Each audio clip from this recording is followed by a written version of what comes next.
As you can see, I've already planned out this painting. This is Dave Lowe from Get Some Colour in Your Life, and just wanted a bit more structure to this week's painting. And this is definitely one of my favourite places I've ever been to. A couple of years ago now, we went on a family holiday in the summer to Polperro in Cornwall.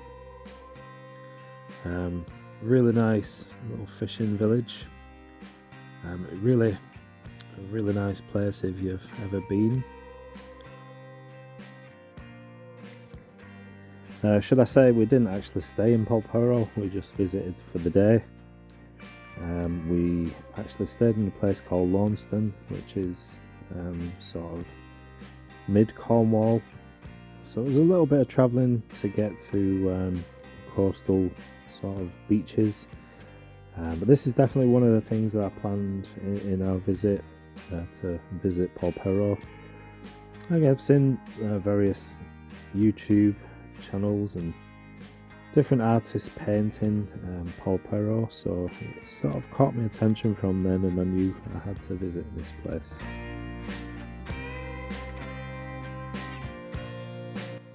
So if you have visited Cornwall or if you've been to Polperro, then please leave me a comment in the comment section. Let me know where you've been, any recommendations in Cornwall. A few other places that we went to was St Michael's Mount. I've actually done a video painting St Michael's Mount as well. I did have a go painting on the beach, so that was quite interesting, quite nice to do. I actually used the sea water for my paint. So that was quite nice to do that. Really nice weather we had. So that's one thing that I'm sort of looking forward to summer now. The dark nights and the cold weather's come back. I always think of those nice times in the summer. So for this painting, this is actually Saunders Waterford paper, and it really is quite thick. It's from the sample pack that I bought from Jackson's Art Supplies. I don't really know offhand the weight of this paper, but for the paper I probably guess it's about £400 cold pressed, but a really nice paper. You can see how it takes the pigment and the water. I've really saturated the water for this one, and then letting the colours mix and blend and bleed and do all these wonderful things that watercolour does. You can see just how nice Polperro is. Just a couple of the pictures that I took while we were there. It really is stunning. Really enjoyed it there. So my paints today, I'm using I'm using my Schmincke horadam paints actually, and so are really nice pigments to use as well. I just wanted to do something a little bit more structured. I know I've got into the habit of just painting off the cuff and not really having anything designed beforehand, just sort of going in with the paint and seeing what happens. And I know it's quite a nice thing to do, but I think sometimes you got to rein things in and put a pencil down and mark things out and maybe have a reference to hand. So it's really nice if I think most people do have smartphones now. Just go from your smartphone, go through your camera roll and any pictures there from holidays or places that you visited. It's nice just to have a point of reference to go from. So that's what I've done with this one. Use my phone just to get the initial sketch down. I didn't spend an awful lot of time on that, but once that's done, you can just go ahead and you can even sort of tweak it to the way you want. So you can see for the bridge, I'm just throwing in different colours, getting some nice colours there, and I will be going in for this painting with some Tombow brush pens. just get the dark lines in there, and hopefully that gives it some nice contrast and some nice, it hopefully just looks really nice.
So this is where I started using my fine liner pens, and I think you can get away with that with a painting like this. But you can see I switched over to the Tombow brush pens just because they got more of a tip to them, so you can be a bit more bold with your marks instead of having this scratchy sort of tip on the paper.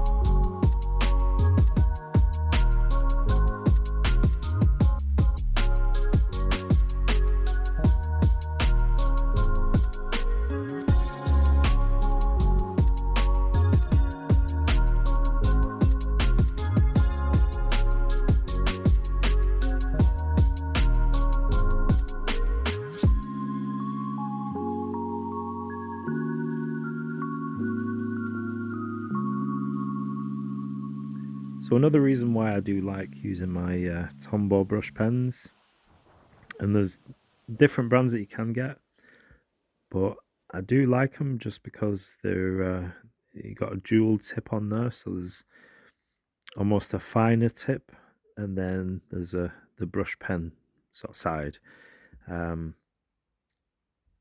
it's like working with a felt tip. If you remember as a kid when you used to draw and you used to have felt tips, this is what it's like. But another benefit is they're actually water soluble, so once you get the lines in that you want, and you'll see me do this shortly, you can add water to the pen and it will spread and mix just like watercolor.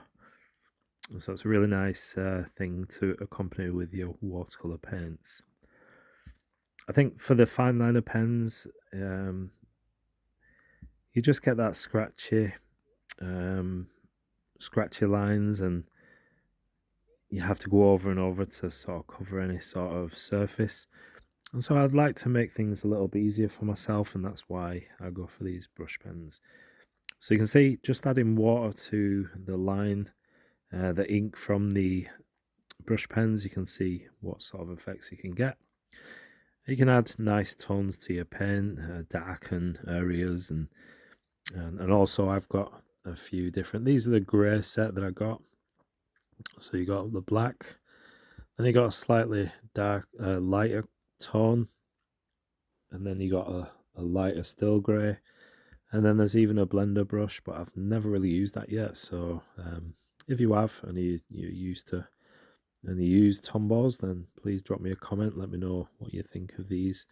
Do you use the blending brush? If so, just any ideas, any tips? I really do appreciate that.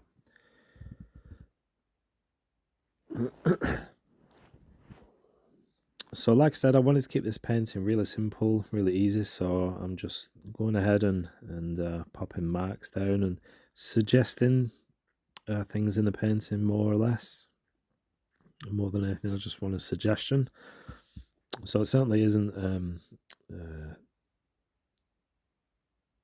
I don't want it realistic in any way, otherwise I would have had the photo to hand, I would have copied it.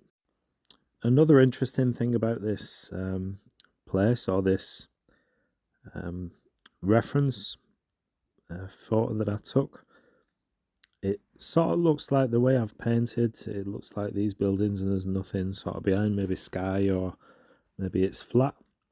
Well, that's not the case, so as what I'm doing here, I'm just filling in, and I am going using my artistic license here. I just wanted to blur out some background. There is buildings, it is quite steep. There's sort of, whether it's a really high hill or cliffs, I'm not sure. But there is, it does go up quite high, and there's buildings in the hillside, there's trees, there's all sorts of things going on there. So I'm hoping that I captured that in the background. Just a blurry, almost bokeh effect. That's what I wanted to capture, so hopefully that translates well. And I wanted to add a little bit of green as well to the roofs, because with it being a seaside fishing village, you do get a lot of, I could imagine you get a lot of weather in the winter time, and maybe not as much as we do here, but I'm sure there's lots of water that's blown onto the roofs, and maybe moss and certain things growing as well. So you can see I've popped that green on that roof in the foreground. And I don't want to miss these two people. Well, actually on the reference there's only one person, but I just wanted to give him or her a little companion to walk over the bridge with.